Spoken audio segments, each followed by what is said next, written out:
Good day to you, my fellow Endiscursions. I'm Kenator and welcome back to the channel. Oh boy, it's finally happening. Like, for real this time. We just got a whole boatload of info on Starbase Early Access, so let's dive straight in.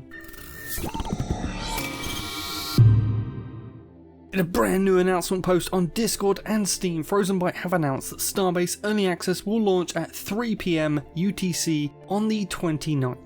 And they've finally given us a price too.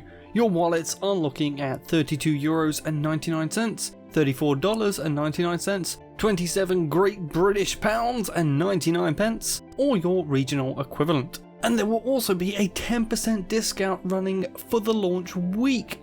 Bonus!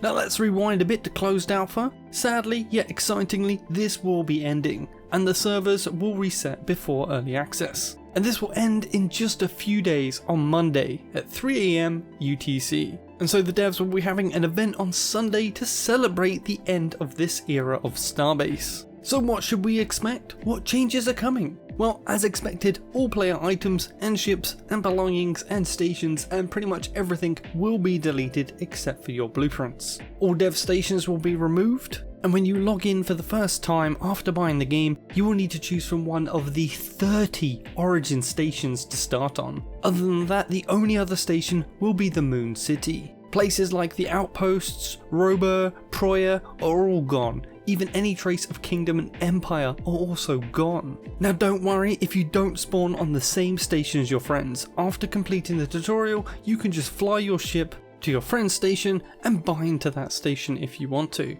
The stations are supposedly in a ring and are spaced roughly 5 to 10 kilometers apart. So at worst case, you have to travel to the other side of the ring, it's going to be around 100 kilometers to meet your friend. And this is easy enough to do with the starter ship that you get from the tutorial, so it's all good. Another thing you should know is that all the starter stations will share the same inventory across all of them. So it doesn't matter if you started on one, mined some stuff, brought it back, kept it. If you travel to another station, you're still going to have access to all the stuff you had on the previous station. Now this is only for the starter stations, but it does make joining up with your friends a hell of a lot easier. So kudos to the devs for this one.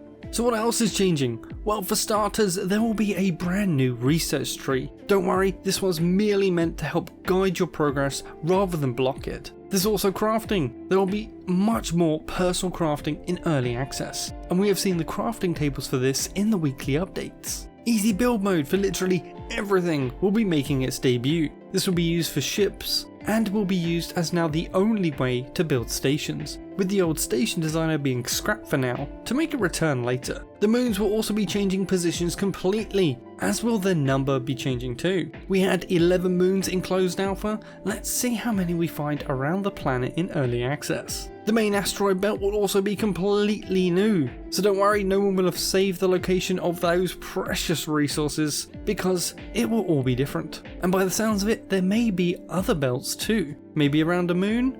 Let's wait and see on that one. Also, as promised, we now have an updated roadmap, and for the most part a good chunk has been turned green, as more features are finished off. The only real loss here is the refineries tech, which has been shifted way down the list. Some great news is the devs have singled out both August's and September's updates and what they will include as main features. In August we will get moon bases and mining, that's specifically mining the moon and the large Titan class asteroids. After this we will see the introduction of capital ships. This is a pretty smart decision here, since capital ships at launch would be completely bloody pointless. It will take some time before people can build them anyway, and they also need a station before you can build the capital ship. Moving on to September, and we have social tools for companies, which should give us company tags and company missions. This is then followed up with Station Siege. That's right, just as you're settling into your new endo life in the black of space, any station outside of the starter safe zone will be available to be sieged by the right size class of military capital ship. We will really see the big groups kick off wars right away, I think. And oh boy, will this create salvage and supply opportunities for a lot of people. Not to mention money for mercs who will be helping either attack or defend said station. Now one last thing I just want to point out, while I think Starbase is an amazing project with such a huge potential to be such a great game for many years for all you space fans, it is and will be rough around the edges at launch. Please expect, just like every other big MMO launch, there will be a host of unforeseen issues. Bear with the devs, they're super responsive and hardworking folks. They will be pulling long hours for launch, especially the community managers. So please cut them some slack, be patient, and remember the game is a single purchase. And if it's not for you at launch, you can just come back at any time and try it later for literally nothing. I have a lot of well-earned faith in the devs from seeing the game progress over 2 years, as well as personal chats I've had with a few of them. I've never known a company to be this talkative to their fans. They're here for us and they play the game too. So grab your gun and bring in the cat. It's time for the boom boom boom of space guns and big ass thrusters. It's go time. Good hunting my fellow endoskeletons, and I'll see you out there.